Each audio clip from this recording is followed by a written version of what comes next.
inspirasi kan, kalau tulisan itu harus mempunyai nilai gitu kan, bagi orang lain, manfaat bagi orang lain. Nah, saya harus melihat dari segi apa ya gitu kan, diri saya menarik bagi orang lain. Makanya tadi buku ini agak lama memang dari buku pertama. Kalau buku pertama itu sangat cepat sekali kan, bahkan dari proses awal tuh hanya dalam 1 tahun. Kalau ini bisa dibilang 2 tahun, karena proses awal perencanaan dari tahun 2022 baru kita launching di tahun 2023 ini. Karena memang ada sisi pribadi yang saya ungkapkan, dan itu pasti kalau pribadi itu akan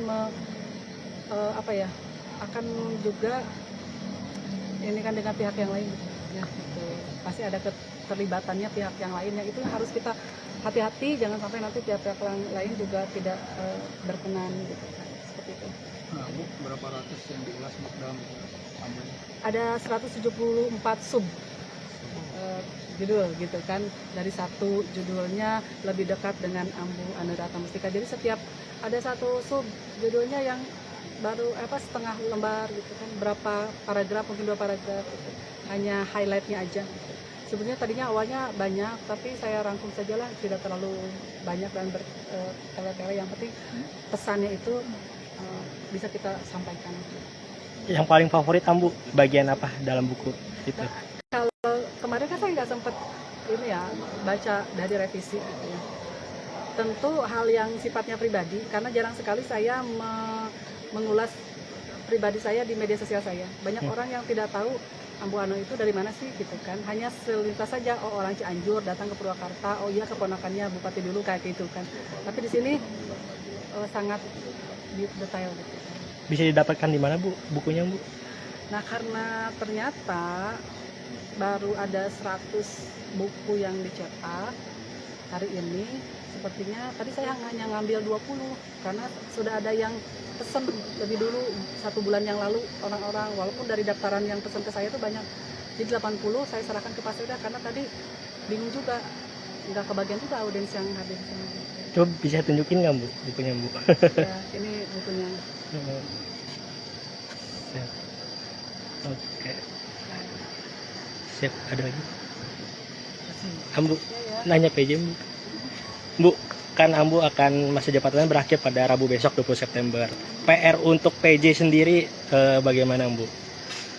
Kalau dari agenda pemerintahan, hari ini kita sedang melakukan pembahasan KUHP-PAS dengan Dewan. Nah, ini harus maraton PJ karena KUHP-PAS itu ada deadline waktunya. KUHP-PAS perubahan belum. Ini nanti akan dihadapkan lagi dengan RAPBD perubahan. Setelah itu KUHP-PAS APBD murni, ya. Setelah itu APBD murni juga itu ada deadline waktunya. Memang agak terlambat, agak telat gitu ya. Makanya PR PJ ini pasti ini akan maraton gitu kan. Yang kedua adalah banyak kegiatan infrastruktur terutama di 2 dinas yang hari ini belum kelar ya. Alasannya banyak lah, alasannya secara teknis maupun kemampuan anggaran kita yang sangat terbatas. Ini harus dikawal karena infrastruktur itu harus menjawab dari sebuah harapan masyarakat. Padahal Ambu Ano sendiri sudah menganggarkan begitu banyak. Contoh misalkan hampir 70 titik irigasi tersier ini belum dikerjakan sepenuhnya oleh Dinas Perkim. Terus kemudian jalan lingkungan masih tersisa kurang lebih sekitar 30-40 titik se-Kabupaten Purwakarta juga belum dilaksanakan. Beberapa pemeliharaan dan peningkatan jalan yang ada di DPUTR juga belum dilaksanakan. Begitu banyak kegiatan infrastruktur yang belum bisa terrealisasi. Ini juga saya minta nanti Pak PJ untuk mengawal karena itu adalah aspirasi dari masyarakat Kabupaten Purwakarta dan juga jawaban atas keluhan dan harapan dari masyarakat Kabupaten Purwakarta. Ketiga adalah tentu saja kaitan dengan agenda pesta demokrasi gitu ya. Kita masih punya hutang yang pertama harus dimasukkan ke perubahan anggaran, yaitu kekurangan daripada bantuan kepada partai politik. Karena waktu itu ketika APBD murni 2023 kita masih menghitung sesuai dengan SK yang lama, 1 suara itu adalah 2.500. Nah, hari ini pengusulan saya ke gubernur akhirnya di ACC ketika sudah diketok palu, bantuan parpol itu satu suara itu dihitung menjadi 2 kali lipat 5.000. Tentu ada kekurangan dari perencanaan APBD murni, dan karena sifatnya wajib pemerintah untuk memberikan bantuan kepada partai politik, maka itu harus diakomodir gitu kan di perubahan anggaran.